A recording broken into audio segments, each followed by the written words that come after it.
Pozdravljeni, dragi gledalci, v prvi oddaji Moj dom. To je oddaja, v kateri se bomo pogovarjali o različnem pojmovanju, kaj nekomu pomeni dom. Jaz sem Tomas Krelj, prihajam iz nepremičninske agencije Fest, v kateri se že več kot 20 let ukvarjamo z nepremičninami, samo podjetje pa obstoji že več kot 30 let. Danes je z mano dolgoletni znanec Miha iz Medvod. Pozdravljen. Pozdravljen, Miha. Ja.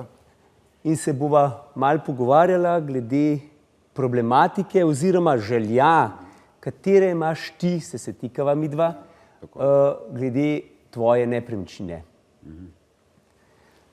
Zdaj, Miha, bilo je 14 dni nazaj, ko je zasvonil telefon, pa si rekel, Tomas, rabam en tvoj nasvet. Res je. Kaj je bila težava? V bistvu ni težava, ampak bolj izziv. Kako se lotiti najprej na razmišljanju, potem pa videti, kako naprej. Namreč sem lastnik oziroma sva z ženo lastnika družinske hiše pri Medvodah in malo razmišljava o tem, da bi spremenila lokacijo. Oziroma, glede na to, da nisva več 30 let, pa majčkeno več, glede na to, da imava tudi v dveh nadstropjih, zaenkrat je vse v redu, kar se zdravstvenega stanja tiče, ampak razmišljava tudi o tem, da ne moreš izključiti, da mogoče čez nekaj let pa bomo morda imela težave pri hoji ali pa hoji v stopnicah, zato malo gledava opcije, da bi to hišo prodala in bodisi kupila novo oziroma obstoječo neko. Razmišljava tudi o drugih opcijah, v smislu nekih teh varovanih stanovanjih, ki obstajajo, sicer ne vem, koliko je to, mi boš pa ti malo več povedal o tem, kakšno je stanje, ker vem, da ni ravno tega na pretek.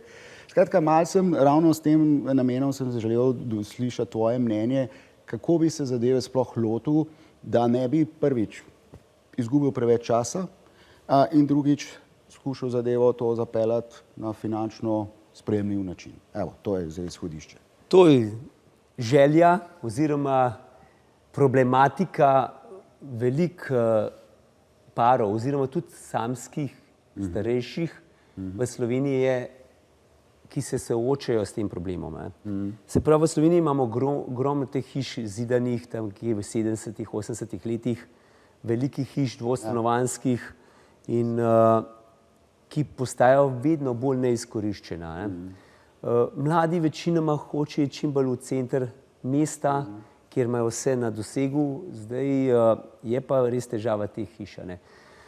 Vemo, stroški, ki nastajajo pri takih hiši, niso zanemarljivi, sploh danes, kad okoli energenti se držijo oziroma so dragi. Vedno bolj gledamo na to, ja. Tako, in dejansko je želja velikih to, da se to zgodi. Seveda, zdaj vedno pridemo do enega tazga, a veš, Miha, hišo si najverjetneje gradil, vlagal svoj čas v to hišo noter. Sicer ne, na to moram priznati, da sva šla kar takrat na ključ, ker ni bilo časa, to je bilo pred 20 leti, tako da to moram priznati, je bila dobra odločitev. No, vidiš, ne poznavaš se še toliko časa, da bi jaz to vedel, ampak dejansko ljudje, ki pa so sami gradili to zadevo, sploh takrat v bivši Jugoslaviji, ko je to bilo večinoma ročno delo, ljudje so zadnje svoje prihranke dajali v to noter in so te čustvena navezanost na tako nepremičnino zelo velika. In zdaj odločitev, da narediš en tak velik korak, prvič, da se preseliš, je to velika stvar. Drugo, da svojo življenjsko delo prodaš nekomu, ki bo Bog kaj naredil z napol podrl ali kaj takega, je tudi zelo velika odločitev. Ampak ljudje, ki se pa zdaj to odločajo, so pa na koncu zelo zadovoljni. Jaz imam veliko strank, ki so to naredili, so kupili varovana stanovanja, majhne hiše, najverjetneje gledaš eno hišo pritlično. No, to sem hotel reči, dejansko, če bi se odločila za hišo, pol vsekakor bi se odločila za eno, se pravi, da je v enem nivoju. Se pravi, saj tudi ta ni zdaj velika v smislu, da je to več družinska, ampak še vedno ima stopnice, recimo. To je lahko ovira. Ja. No, to je samo, kaj je problem pri nas. Na našem trgu takih hišk manjka. Zdaj, ali mi dva vzameva nekje eno parcelo, kjer bi tako hišo zgradila, ali pa da bi se šlo zelo popularno zdaj v ta varovanja stanovanja, ki so lahko zelo, zelo udobna, ki na periferiji, ni potrebno, da je to v centru mesta. Ne, jaz tudi ne želim, recimo. Kako pa je v bistvu zdaj s temi varovanimi stanovanji? Ker to me res zanima, če je to alternativa, neka dobra, pametna alternativa. Vem, da to ti olajša življenje, sigurno, ker se ne ukvarjaš z operativo v smislu stroškov, kaj bi treba menjati, sploh če imaš hišo. Enostavno pač plačaš za to drugim, da to skrbijo. Koliko je tega oziroma kakšne so sploh možnosti, pa kakšne so cene? Kako se v bistvu sploh to lahko v bistvu prvošmo? Zdaj bom rekel, na trgu zdaj trenutno so cene povsod visoke. Da bi bila varovana stanovanja pretirano dražja, kakor pa taka navadna, sploh ni problem. Problem je to, ker jih ni. Ni dovolj. Ker zdaj tukaj zadnja zadeva, kjer smo mi bili prisotni in smo tudi to, je bilo pri Cerkljah zraven doma ostarelih, je investitor naredil še varovana stanovanja, zelo lepo. Na periferiji, lepi razgledi, zelo lepo v samem objektu, skupni prostori, čitalnica, kuhinja skupna, kjer lahko sprejmeš tudi večje število prijateljev, družine, kaj takega, tako da jih ni treba vedno voziti v svoje stanovanje, katera stanovanja niso tako velika, da bom rekel, razkošna, ampak ti daje celoten objekt možnost koriščenja teh skupnih prostorov, kjer je pa kvaliteta preživljanja časa zelo dobra. Je pa tako, definitivno, tako kot smo rekli, manjka tega pri nas, trenutno, in je težko ponuditi te zadeve. Zato najboljš nekje dobiti parcelco in si zgraditi toliko časa, mogoče pa potem naslednji korak čez 100 let pa naprej. No, sej, glede na to, da nisva zdaj, so še oba dva aktivna, delovno aktivno in tako naprej. Ampak ja, resnično pa gledava opcije, kaj bi bilo smiselno, kaj bi bilo pametno. Kot sem že omenil, ena varianta je, da greva na drugo lokacijo oziroma iščeva nekaj, kar bi lahko bilo, bodisi že obstoječega, če bi se dal dobiti že v enem nivoju, oziroma kot si sam že si rekel, da gremo pač čisto na novo zgraditi, v smislu ali kakšno montažno ali gradeno. Kaj pa praviš to? Mislim, zdaj montažno oziroma to skeletno gradno ali kako se da to, ne vem. Zdaj tukaj sta dva različna, kaj nekdo želi. Glede na to, da se tukaj kupuje za zadnje življenjsko obdobje, bomo pač biti pošteni, potem to ni toliko pomembno. Nekaj moramo vedeti, da pač sama skeletna oziroma montažna gradnja je mogoče energetsko malo boljša, zvočna izolacija je mogoče malo slabša, ampak ima prednosti in slabosti. Zdaj, če sem delaš, je to hitreje narejena, ampak druga stvar je pa to, da moraš imeti pa sredstva zagotovljena vnaprej, preden prodaš svojo hišo. Da moraš vse naprej dati. Tako, to, glede na to, ker si mi že omenil nekaj sredstev, pa imaš, bi mogoče res, da bi to počasno naredil, ker imaš čas, te zadeve. Tako da to je možnost, ampak jaz bi zmeraj te vprašal, kam bi rad šel, kaj bi imel rad poleg tistega bivalnega enote. Bližina, ne vem, trgovine, bližina zdravstvenega doma, to so pomembna vprašanja, ki ti jih bom jaz postavil in mi boš mogel povedati. Razumem. Ne, vse to mi je logično. Ja, če me že sprašuješ, oziroma če izhajava iz tega osnovnega vprašanja, definitivno v zelo podobnem okolju, kjer sva že zdaj. Se pravi, ja, periferija, ja, na lokaciji, kjer je v relativni bližini, so te, bi rekel, najpomembnejše stvari, ki jih rabimo vsakodnevno od trgovin do zdravstvenega doma in tako naprej, pa da je lepa narava. Mislim, da je narava, tako v naravi. Kot razumem, nekaj takega, da nisi odvisen od avtomobila. Zdaj, če lahko, ne bom rekel, da je to pogoj, fajn je, da saj določene stvari lahko upraviš brez prevoza, ampak drugače pa to ni pogoj. No. Tukaj to so zadosti fleksibilno glede tega. Ne. Ja, vse to so podatki, ki jih mi moramo dobiti, ja. da potem pa tudi začnemo iskati. Je pa to iskanje sigurno ni čez noč. Tako da zdaj bi pa jaz rekel, da narediva malo premora. Dobro, in da gledalci pogledajo čez nekaj minut. Dobro, dogovorjeno. Ponovno pozdravljeni v oddaji Moj dom. Z gostom Mihom se pogovarjava o nakupu nepremičnine za zadnje življenjsko obdobje. Ja, smo že tam. Zdaj bi ga jaz res, Miha, veš, kaj bom jaz tebe vprašal zdaj, ne? Izvoli. Zdaj, kako da si se odločil za agencijo? Se še nisem. Dobro vprašanje. Oziroma odgovor. Odgovor, ja. Ja, to je ena od opcij, definitivno. Ampak se veš, ne, glede na to, da ti lahko čisto iskreno povem, zakaj bi jaz tebi dal nek moj del, ne, če pa lahko mogoče jaz sam to naredim. To je tisto, bi rekel, generalno način, kako vsi razmišljamo. Se strinjaš? Ne, se ti dam prav in tudi nič ne zameram ti, Miha, a veš, pač si se obrnil na mene, ka veš, da bom ti pošteno povedal. Ampak, glej, kako je, ne, mogoče naša zakonodaja res omogoča oziroma ne sil ljudi, da bi mogli živeti prek agencije.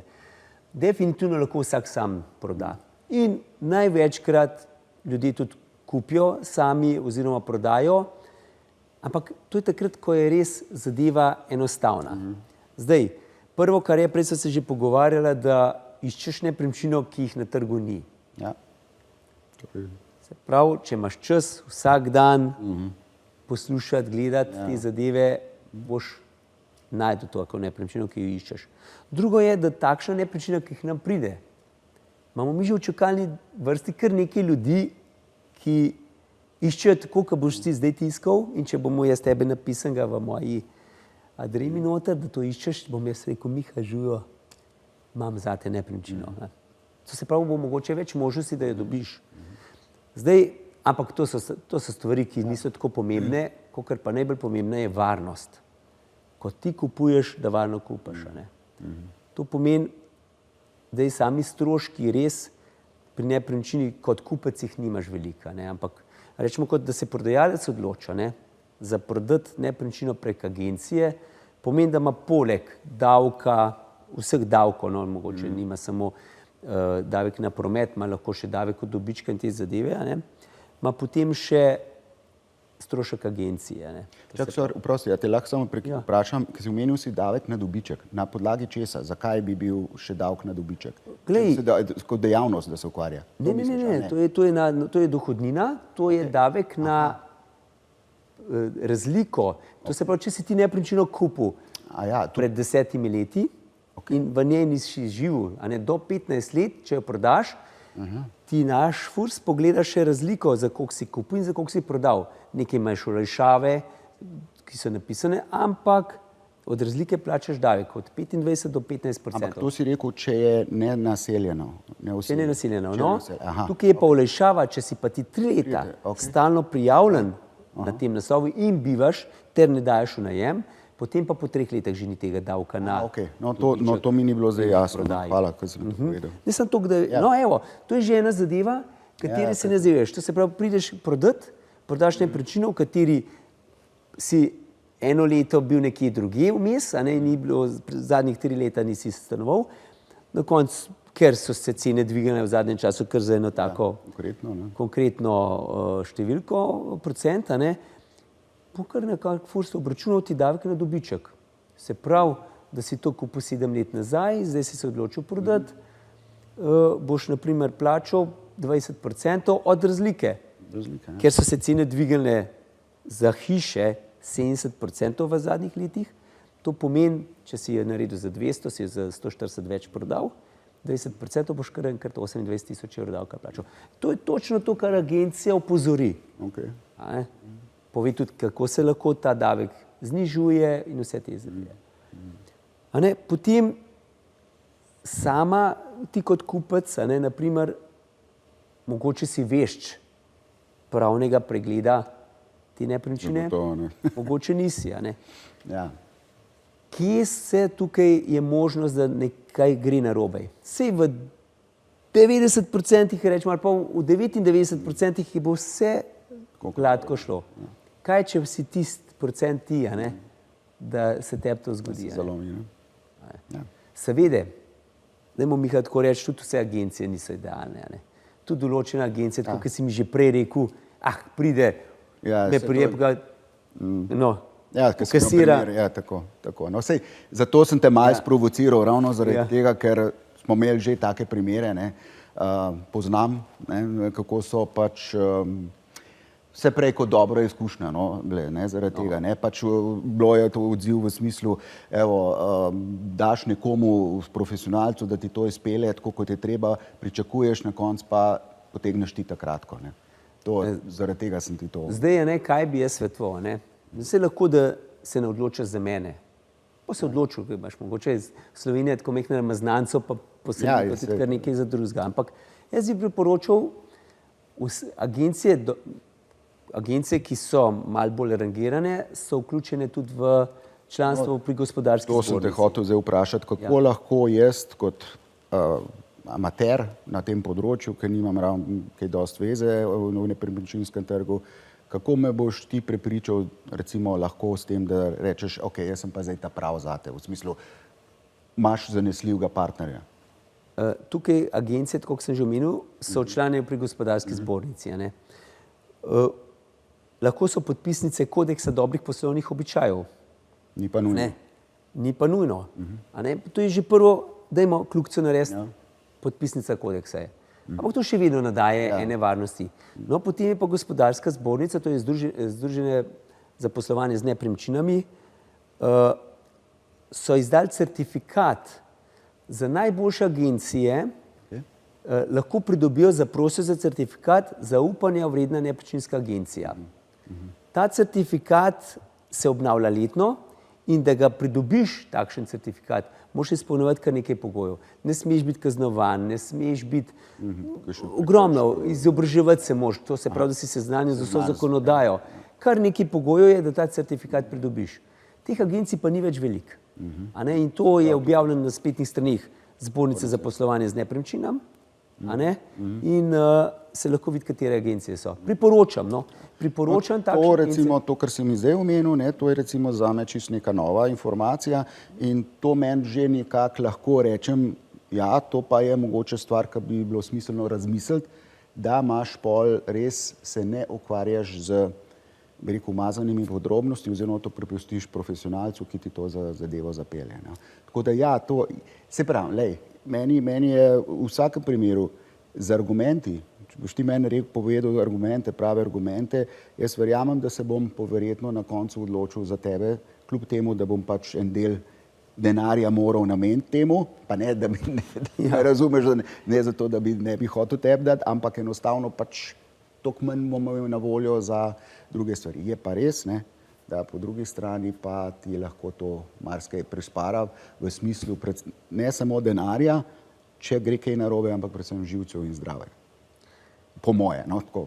Definitivno bom tako rekel, da strošek se zdi visok, ampak a smo se kdaj vprašali, ko si šel kupiti avto, koliko je pa v tisti ceni, rečemo, provizije tistega prodajalca avtomobilov, ki ti da, Ja, seveda. Pa ni 1% ali pa 2%, kakor se plačuje agencijam tukaj normalno, ampak je veliko več. Seveda vsak mora nekaj zaslužiti, ampak tako je. In ta usluga, gledajte, nekaj moramo tudi reči, da tudi agencije imajo zavarovano odškodninsko odgovornost. To mora imeti pa po zakonu vse agencije in kolikor bi šlo nekaj narobe pri samem poslu, lahko se to odškodnino zahteva od zavarovalnice. Seveda, če je to napako naredil agent, bomo tako rekli. Seveda. Ja, ni zdaj tako, seveda. Tukaj pa odgovarja tudi sam prodajalec nepremičnine, da je nepremičnina takšna, kot je. Ker tukaj mogoče ne vidiš s prostim očesom, ampak pri nas zakonodaja ti omogoča,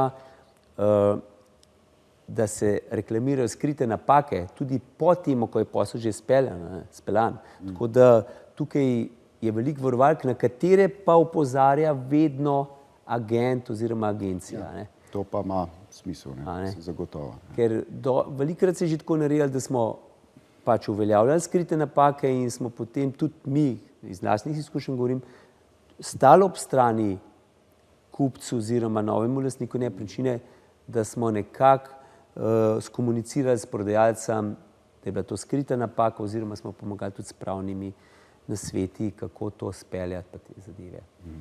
To je tudi ena zadeva, kjer je to zelo pomembna stvar. Tako da predlagam, da mi da še en odmor se vzameva in gremo še na kakšno drugo temo, ki se tiče nakupa neke nove hiše oziroma stanovanja. Pozdravljeni nazaj v oddaji Moj dom. Jaz še vedno sedim z gospodom Mihom. Ker Miha. Z Mihom, ja, z mojim znancem. In sva zdaj že vmes med odmorom malo predebatirala, da pa je vedno težava financiranje te nepremičnine in te zadeve. Zdaj, Miha, ti imaš hišo, še zmeraj hišo imaš, ti moraš imeti pa zdaj še denar, da še eno kupiš, ker nekje moraš živeti ta čas, a ne? Prvič to. Ja. Drugič pa tudi ena od stvari, ki tudi razmišljava, seveda imava otroka, mislim, ki je že odrasel, in tudi opcijo, ali njemu to zapustiti, pa je na novo, in seveda to so tudi zdaj računice, ki bo treba upoštevati. Pomagajmo svojim otrokom, kako bodo oni prišli do svoje nepremičnine ali pa saj, da v današnjem času. Tako da ja, tudi te opcije sta... Dobro razmišljaš, ker jaz sem zdaj hotel ti predlagati, da je ena možnost tudi ta, res, da je zelo stresna, da se hišo proda, da se gre za ta določen čas v najem nekam in potem tam izgradiš do konca in se potem tja priselješ. To so opcije, če drugače ne gre. Ena možnost je tudi ta, da se dobi kupca, kater ti dovolj, da ostaneš v hiši še 1 leto ali 2 leti. No, to sem imel izkušnjo, če lahko sam dodam, ko sva prvič kupovala pred 200 leti to hišo, v kateri sva zdaj, smo ravno na ta način v bistvu smo se dogovorili s kupcem, ker so bila v stanovanju, da lahko ostanemo, dokler se tukaj ne začne oziroma dokler ne uspemo vsaj prvi del hiše urediti. In tudi s tem lastnikom, ki je to prodajal hišo, je bilo nekako tak dogovor. Ampak hočem povedati, da to je bilo bolj izjema kot pravilo. Res se je nama takrat poklopil, ker še zdaj mi nama je jasno, kako je to bilo možno, ampak ja, je šlo skozi. Fajn, Miha, takrat se mi še nisem poznala, definitivno ko si to delal, in da imaš že malo izkušnje, da kako je selitev, kakšen stres povzroča selitev in vse te stvari, tako da potem ni veliko za razlagati. Je pa tako, sigurno pa danes tudi, če boš ti vzel kredit, boš mogel imeti nekaj sredstev, boš definitivno, Saj lahko se zastav hiša ta, kjer živiš, lahko se zastav tudi hiša, katero kupuješ, oziroma kjer bo zgradil, da se tudi financira tako po delih, ampak banka ponavadi vedno zahteva tudi neko garancijo oziroma neki vložek začetek, 20-30%. No, to imam jaz, recimo to, kar mislim, da dobro, nekaj imam v denarju, večinoma imam pa v plemenitih kovinah. Dobro. To srebro, veš, kaj pravijo, pametno in nujno je razpršiti svoje premoženje. Tako da tega sem se jaz kar držal. Tako da se je zdaj kar nekaj nabral, še posebej v teh časih, ko vidimo, kako greste plemenite kovine gor. Samo pazimo, mi že žal, zakaj nismo kaj drugam dali. No, ampak tole, zdaj bo prav prišlo lahko kot neka garancija oziroma dejansko neka ara, če lahko tako rečemo tudi banki, da pač resno, da imajo neko garancijo. Kot razumem, pa dejansko financiranje naj bo težava takrat, ko se bo to, Načeloma ne bi bilo, seveda pa ne vemo vseh stroškov še zaenkrat. Zdaj vemo, da trenutno obrestne mere niso najnižje, tako kar so bile 2 leti nazaj, vemo, da smo imeli ekstremno nizke obrestne mere, takrat se je res splačalo vzeti kredit po fiksni obrestni meri, tudi 1,5, 1,6, 2%. Zanemarljivo res. Zdaj je šlo malo gor, ampak jaz mislim, da se bo to... Zdaj se že malo niža, kakor sem malo bral v zadnjih podatkih, se celo banke že mečkaj znižujejo te obrestne mere. Jaz sem bral enkrat, pa to že pol leta ali pa let nazaj, takrat se je to začel, da neki povprečna efektivna obrestna mera v vseh letih nazaj je bila okrog 2,7. Se pravi, če delamo pribitke 1,5 zraven, ali pa 1, mogoče tudi, če se dobro zmeša, smo nekje na 4%, a ne, to je nekje realna obrestna mera. Zdaj se pravi, da je mogoče pametno zdaj kakšno sprejemljivo vzeti pa potem jeti, ampak to se spet, a ne. To mogoče vedno je najboljše vzeti eno fiksno, da veš, kakšen je fiksen obrok. Ja, jaz mislim, da sploh v teh negotovih časih z variabilno se jaz ne bi ukvarjal. No. Je prevelik. Sam to ni za nas, mi smo nepremičninarji, Ja, to razumem. mi smo ekonomisti. Ja, a ne. tako. Prav je fajn biti. Mogoče tukaj vprašanje, no, zdaj, če ko smo se pogovarjali, vzeti nepremičninskega agencijo oziroma agenta, posrednika ali pa je delati na svoje, ne.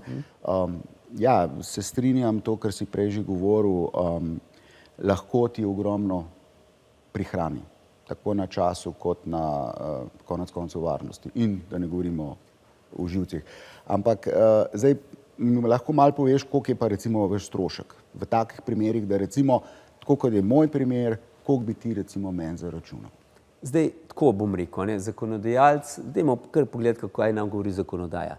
Je plačilo za posredovanje, a ne, to je omejeno nekje na 4% za nepremičnino. Ne. Pogodba se dela s samim naročnikom, a ne, to se pravi 4% je maksimalno. Ne. Zdaj, mi kot znanca pa te zadeve sigurno ne bomo to vzeli. No. Upam, da boš pa malo pogledal, ne, če se bo odločil. Nekdo tudi želi, da se to deli strošek, da ga tudi mogoče vplača tretja oseba, oziroma tudi, če pride tretja oseba od druge agencije, s katero ima podpisano, potem se zmenimo za 2, za 1,5, to sploh ni problema. Ne. Tako da tukaj... Prav ni neke strogo določene... Ne, tukaj je stvar dogovora. Mi da podpišemo posredniško pogodbo, s katero se domenva tudi o plačilu za posredovanje. Ne. Pa ti potem v tem primeru, recimo, v tem recimo pogodbi vključuje v bistvu vse od tega, da recimo prodajamo to hišo, če se odloča, in hkrati iskanje nove lokacije z recimo tistim željenjem. Seveda, no, mislim, zdaj bom tako rekel, za novo nepremičnino dejansko bova novo pogodbo naredila tudi za iskanje, kot da si iskalec, tukaj kot prodajalec, kot kupec. In se va dogovorila na eno tako razumno znesek. Zdaj je pa tako, da kaj pa delamo se za to? Definitivno prevzem nepremičnine, priprava vseh dokumentov, to je zelo pomembna zadeva. Dokumenti danes, ko bova tvojo hišo prodala, moraš imeti uporabno dovoljenje, energetsko izkaznico.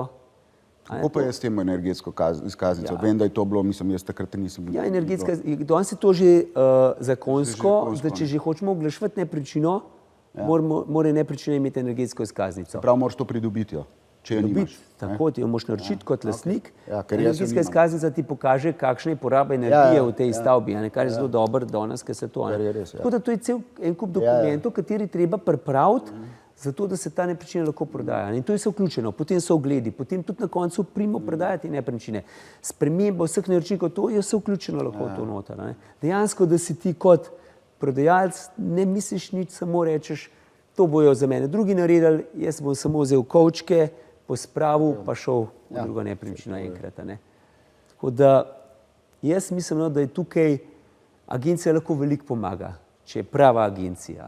Pravo sva že ugotovila, kako se jo lahko najde. No, sej to si mi lepo povedal, to se mi zdi, da je zelo pomembno, da razumem, oziroma, no, sej kot pri vsaki stvari je tudi pri nepremičninskem poslu zelo pomembno, da dobi stranka prave informacije. To je ključno, ker potem, če se vrnemo nazaj na to vprašanje agencija ali ne, ali sam, potem moraš res dati v bistvu narediti si pluse in minuse in videti, kaj ti več utehta. A to, da nekaj pa šparaš, pa imaš živce na koncu verjetno in se ukvarja z vsem tem, ali pa da daš neko vsoto denarja nameniš, pa imaš potem mirno spiš zaradi. Zdaj, če je prava agencija, pa če se šlo še zmeniva za ekskluzivno prodajo, potem imamo mi čas in lahko res se poglobimo in iztržimo najboljšo ceno. Če je več agencij, to ni ponovadi dobro.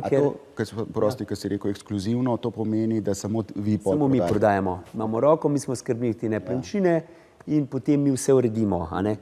če je več agencij, gre pa malo tekmovanje med agencijami, kdo bo prej. Ni pomembna toliko cena, ampak hitrost. Kar jaz mislim, da pri tebi te težave ni, ker imaš čas. Če bi se loten grem, bi rečel tako umirno.